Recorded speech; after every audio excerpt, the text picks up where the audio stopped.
podcast, Rediscover. Today I want to talk about listening to ourselves, listening to our inner voice. As we go along the path to discover ourselves or to rediscover ourselves, listening to that inner voice is going to be really valuable.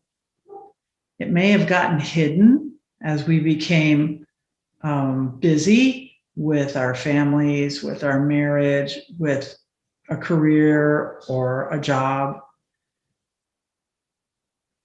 Buried deep within us because we were so busy dealing with all the busyness of life. Today, I want to talk about that and how I did that and how it helped me rediscover myself or take a few more steps on that path of rediscovery. I'm still discovering myself just like you. And that's why I hope that we can do this together and we can hear your stories too of rediscovery and how you reinvented yourself when you found yourself with the empty nest or single and trying to navigate, maybe for the first time, living alone like I had to. So the first thing I want to talk about is how I ended up here, because I got 2 college degrees when I was in my 50s and started my career job at 58 when most people were talking about retiring. So when I was 40 years old, I went back to school because by that time I had 4 children and 3 of those children were girls. And I would preach to them that they needed to finish college. Like that was not a negotiable. They were going to college and that was it. But then I realized that I probably should practice what I preach because I hadn't finished college. I had finished 2 years, about 2 years, maybe a little bit more at that time. And then I'd gotten married and started having children. So as my niece said once, I kind of did my life backwards. So I decided to go back to college and I was literally terrified. I was 40 years old. I hadn't been in school for more than 15 years. And I remember when I had been in school the first time, I was overwhelmed. I thought high school was a breeze. I never did my homework. I was National Honor Society. But when I got to college, I was wondering, where did all these smart kids come from? They were so much smarter than I was and understood things that I didn't even understand. I took a philosophy course during those first few years I was in college, right out of high school. And I remember sitting there listening, asking myself, is this person actually speaking a different language? Because I did not understand one thing he was talking about. So not only was I intimidated by doing that, but people asked me repeatedly why I was going back to school at 40. Like, why would I do that? What difference would it make? What was I trying to prove? What was I going to do with my education? Well, on my podcast today and on future podcasts, I'll tell you exactly what I did with that education and how it blessed my life. So the point that I'm trying to make here is that I felt like that was something I really should do. And even though it might not have seemed logical to other people, to the people around me, to the people in my family, whoever, I had to keep forging ahead because to me, I could not shake that feeling that I needed to go back to school. And that is just something I should do, even at 40. I had no idea what I was going to study, what I wanted to get a degree in, because I was interested in so many things. So what I did was to get a catalog for the, I guess after what I did was I went to the junior college. It was called a community college at that time. And I took some classes to fill my generals, because those were kind of common across the board, unless I was in business school, which I wasn't. I was in the arts and humanities college. So I knew what those generals were. And so I just went back and took classes to fulfill all those gaps that I had left when I first had gone to college. So that was really fun. It was actually kind of like going to high school. And another thing that I had to do that scared me to death was take math classes, because math had not been my strong suit when I was in high school and those first years of college. In fact, I had to take a remedial algebra course and ended up only getting like a C. So I had to sign up for at least 3 classes before I finally found a teacher that I could stick with that made sense and would answer my questions. And that was just for college algebra. So I would sign up and then I would drop an ad because I just was not doing well. Finally, I found a teacher, a woman who was actually a economics teacher, but she was teaching college algebra. And I took her class and ended up getting an A. So the teacher made all the difference. But back to my story. So I finished my generals at the community college and then went to the university to actually finish my degree, whatever that was going to be. One of the reasons I went to the community college was because it was half the price of the university, and I was getting ready to have children enter college themselves. So I had to go to the inexpensive local college while they went to private schools and enjoyed the education there. So when it was time for me to go to the university, I didn't know what I wanted to do. I knew it was in the College of Arts and Humanities, because even though I like science, it just doesn't stay in my head. I don't know what the problem is, but arts and humanities, that kind of thing does. So I got that catalog and I opened it up and I prayed to know which degree to get. And the feeling came that I should look at the art history degree. So when I looked at that art history degree, though, I saw that it had studio art classes. Even though I have 2 daughters that are artists, they have their BFAs. And my one daughter has her master's in teaching art. For me, taking an art class at college was so stressful to try to create under pressure that I just knew that that was not for me.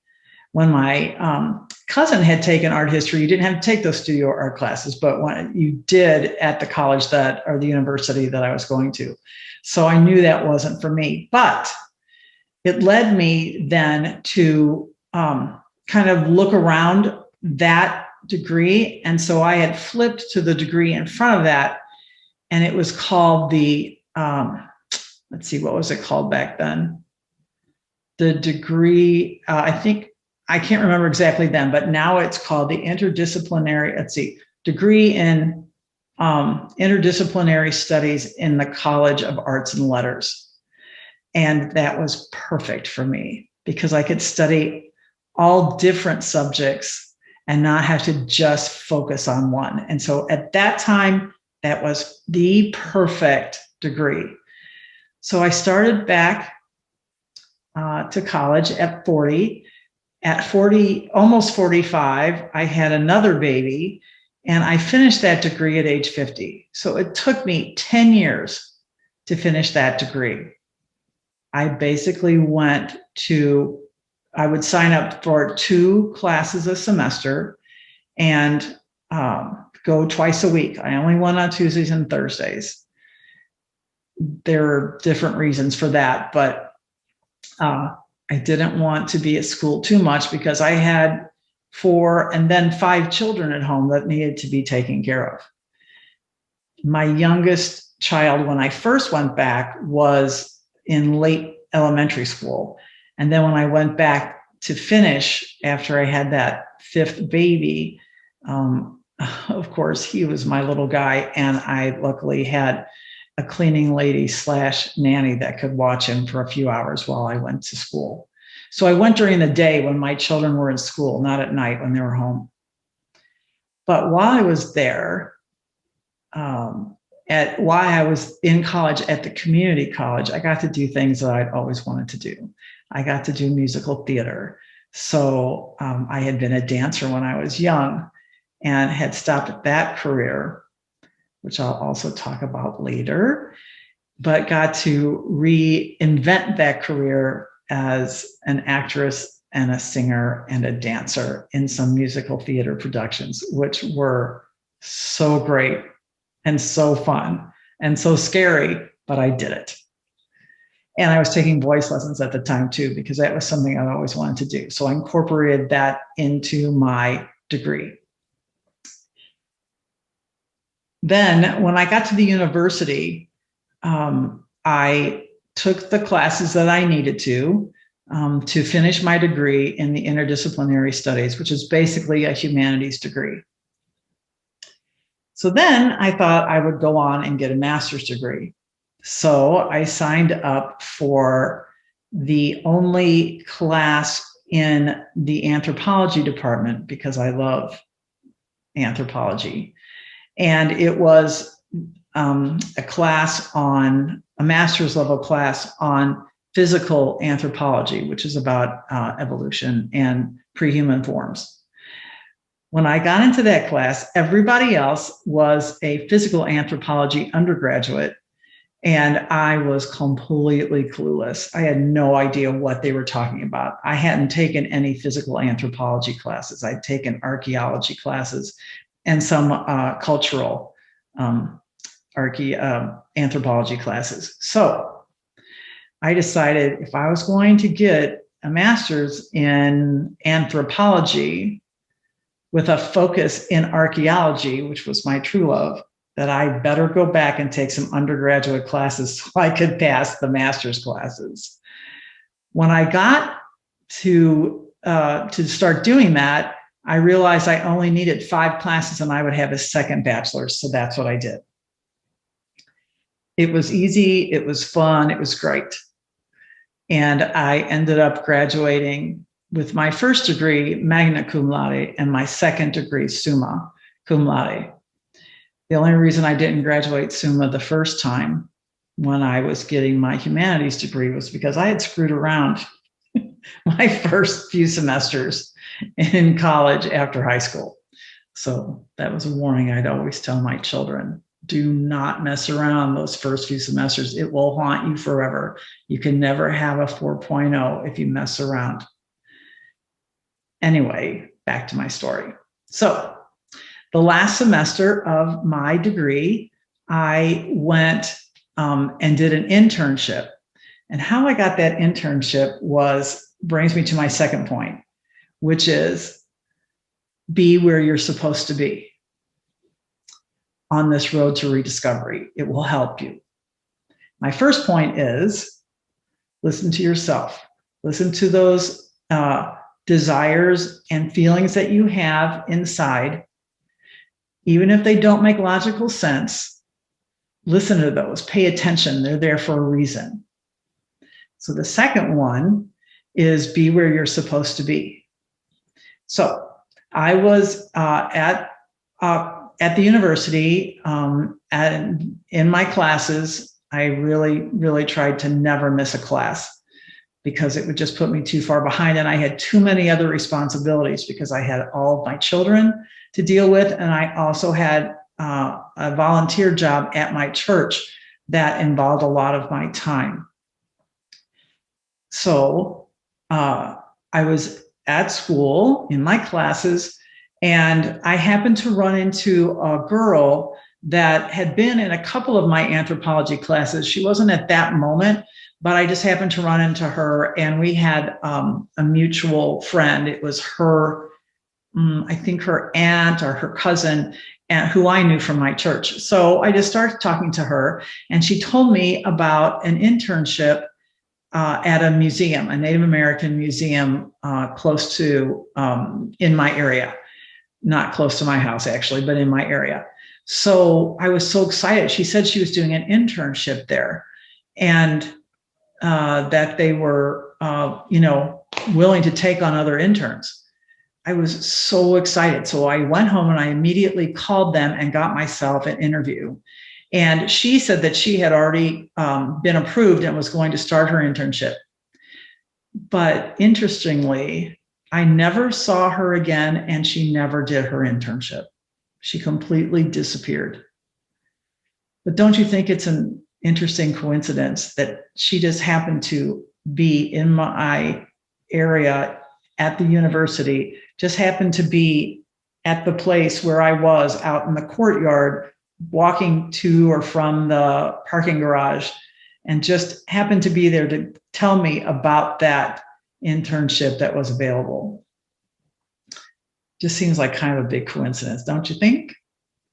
So I then did an internship at the museum and stayed on then after that and volunteered. While I was doing that internship, I was able to actually touch and handle, because I was doing some measurements and some inventory on projectile points that were 10,000 years old. That seemed like a dream to me, because if you love archaeology, to touch things that are that old is pretty amazing. It's something that you dream about, something that you think maybe you will never get to do, to actually touch them, just look at them. Of course, I had gloves on, but still, to be able to, shall I say, interact with things that were that old, to me was a dream come true.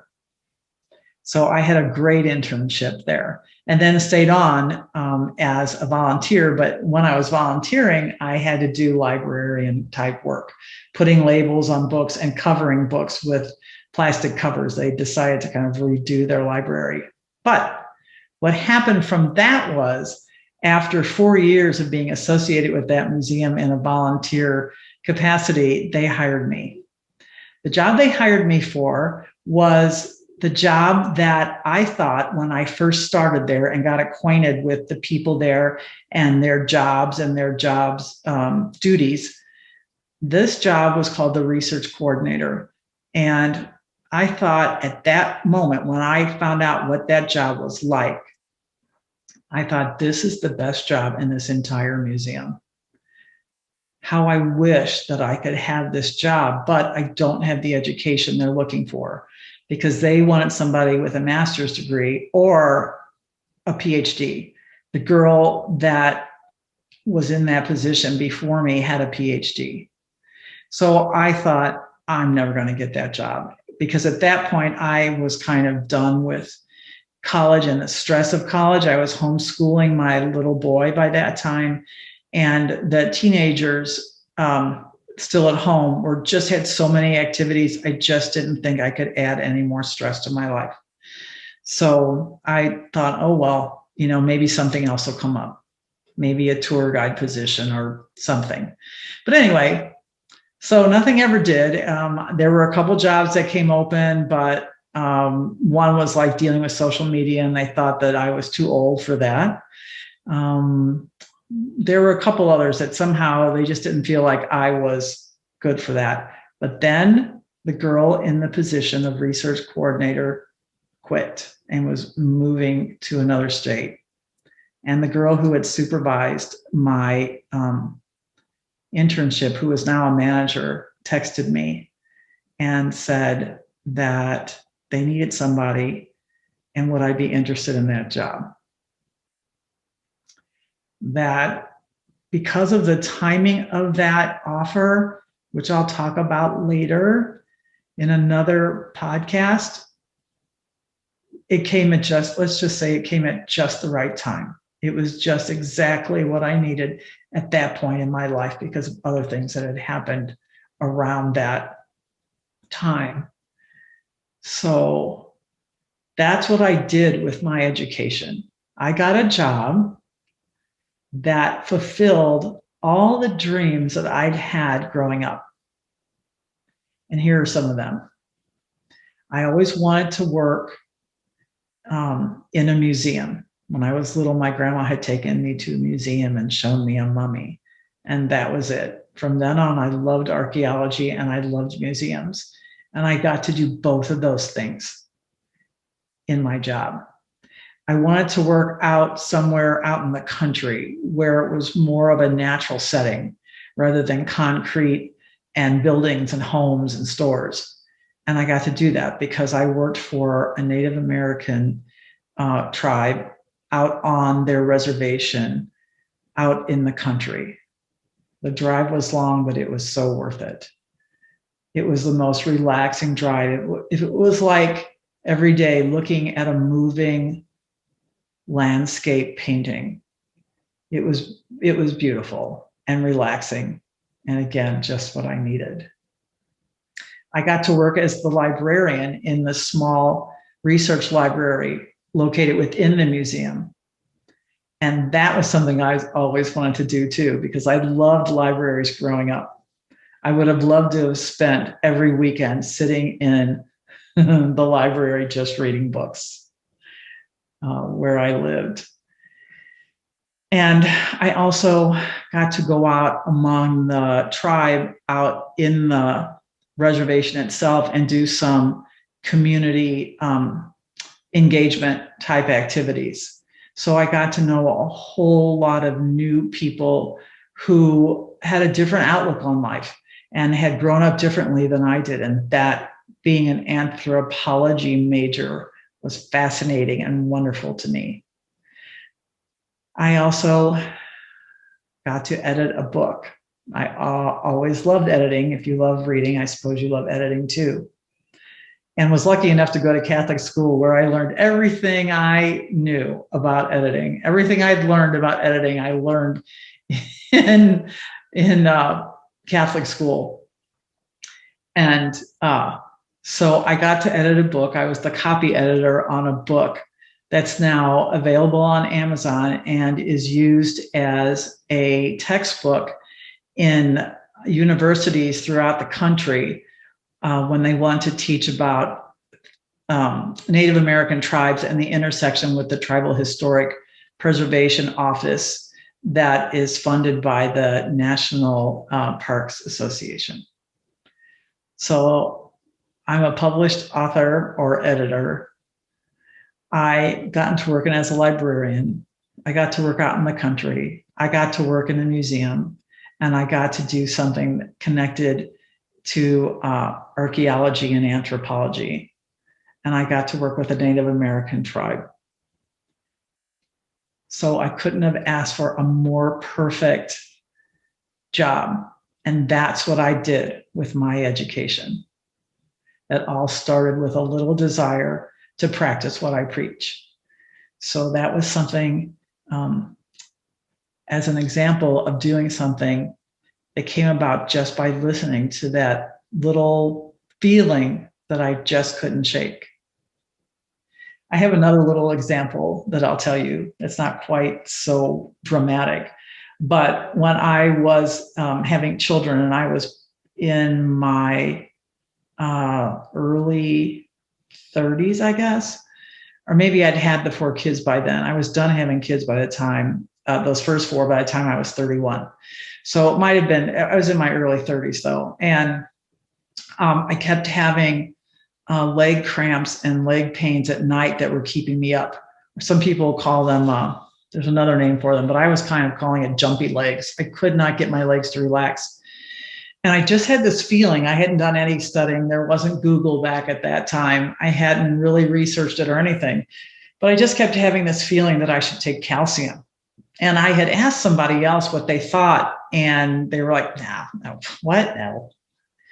But I just kept having that thought. And so finally, I went ahead and bought myself some calcium and took it. And it took the problem away. Many years later, I read that that is something that can help that problem. But at that time, it was just one of those things that I had to listen to those feelings that I kept getting And if you are a religious person, you might feel like I do, that we know where those come from. But if not, I think it's still possible to have feelings like that. And it's important to listen to those because they guide you to things that will help. They've helped me, and I think they'll help you too. So for right now, I just want to, for this podcast, I just want to end this podcast with the idea of slowing down a little bit so that you can be aware and pay attention to those feelings that come up. Sometimes I think it takes turning off the radio or turning off Pandora or Spotify while you're driving, maybe, or while you're at home, or when you're sitting eating your dinner. Just being quiet, having some real quiet time where you can just relax and see what comes to mind. Kind of pose that question. What is my next step? What is the next right thing that I need to do?